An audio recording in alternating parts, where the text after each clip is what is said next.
What's good, everybody? I'm Solo the Traveler, and welcome back to my channel. Hope your quarantine's going well. Kids, if you're watching this 30, 40 years from now, ask your parents about 2020. It was a blast. It is officially my first full year out of the military. And in this video, I'm going to be talking about my experiences, what it's been like trying to transition back to civilian life, and answering a bunch of commonly asked questions along the way. Before I get into that, don't forget to subscribe and hit the little bell so you know when I'm posting. Alright, so let's start from the beginning. In 2015, I decided to join the United States Air Force. Air power?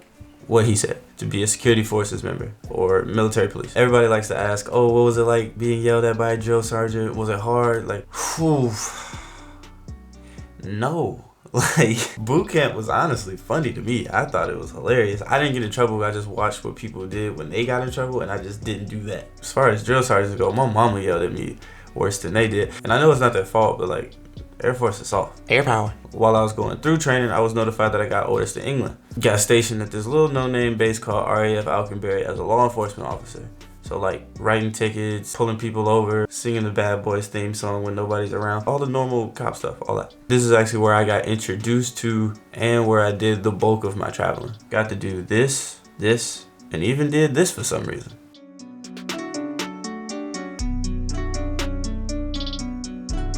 Yeah, so for 6 months straight, me and my dog Sanchez were just booking trips. Any weekend we had off, we were somewhere else. But before all the trips happened, I was deployed to Turkey. Pretty much just did perimeter and flight line security for the whole time I was there. But that was some of the most wild times in my military career.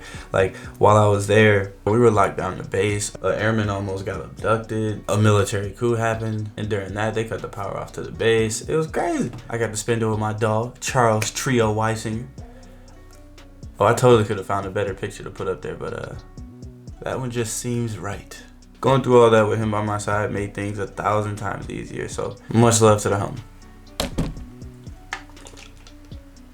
Drink responsibly, y'all. So after I left Turkey, I went back to England for a little bit before going to my next duty station, God's unwanted stepchild, Minot, North Dakota. Before I get into my experience, I just want to say I have an immense amount of respect for those who spend 4+ years at this duty station. Compared to them, my time was cake.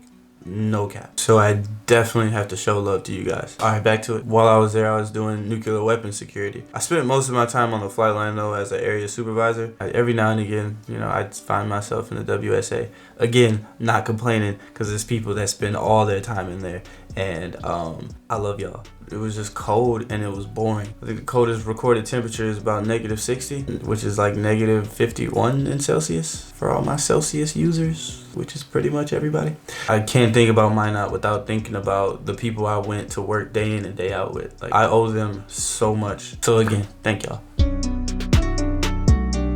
Alright, so what it's been like being out. When I got out, there was an equal feeling of freedom and anxiety. Luckily, before I got out of the military, I got accepted to go to college here in Dublin, which is what I'm doing now. But I couldn't start until 6 months after I got out of the military. So I went home. Then last September, I moved here to Ireland to pursue my degree in international business. Things kind of slow now, you know, but things were going pretty good before the Rona kicked in. What I learned from the military. I learned that your rank or your position does not qualify you to be a good leader. It's just because you're in a position above me, that doesn't make you fit to lead. Also, everybody that serves the military is not a hero. I don't know who needs to hear this or whose feelings I'm hurting, but there are some evil motherfuckers in the military. I promise. And the UCMJ just be saving people. What do I miss the most? I miss drinking with the homies. Like, nobody drinks like enlisted military. Some of the stuff we did drinking together was just unbelievable. Definitely drinking with the homies. Would I go back? Nope. Next question. Favorite memory. Like, I've done so much. Like, obviously all the trips I took, all the drunk outings. We made somebody take a shot of ranch. For what? Like, what tip was we on? I remember we made a 3-story beer bong in the dorms. That was fun. Yeah, I don't have just one. I like the security. I was salary, so no matter what, whether I was at work or not, I was getting paid. Free healthcare, free education, being able to meet people from all over the world and network, like that's what I enjoyed it. Whew. How much time you got there, bud? Now, if you have siblings, you may have gotten in trouble for something your siblings have done. Used to that. I didn't like getting in trouble for people I didn't even know existed. One dude in a separate career field snorts cocaine and it's... Alright everybody, mandatory 10-hour training session on why drugs are bad and they make you terrible in bed. Now I know some of you may already have that problem, but I'm not gonna name any names. Airman Jabrowski. Oh, Sarge, I told you that in confidence. So yeah, like I can say I didn't like the long hours and stuff like that, but like I knew what I was signing up for, so those are kind of easier to accept. Anyways, that's my time. I just want to say thank you guys for tuning in. Don't forget to check out my travel Instagram page full of content that could make it to YouTube. There's actually a mini series now, a bunch of short vlogs and a bunch of other goofy shit to get myself through this lockdown.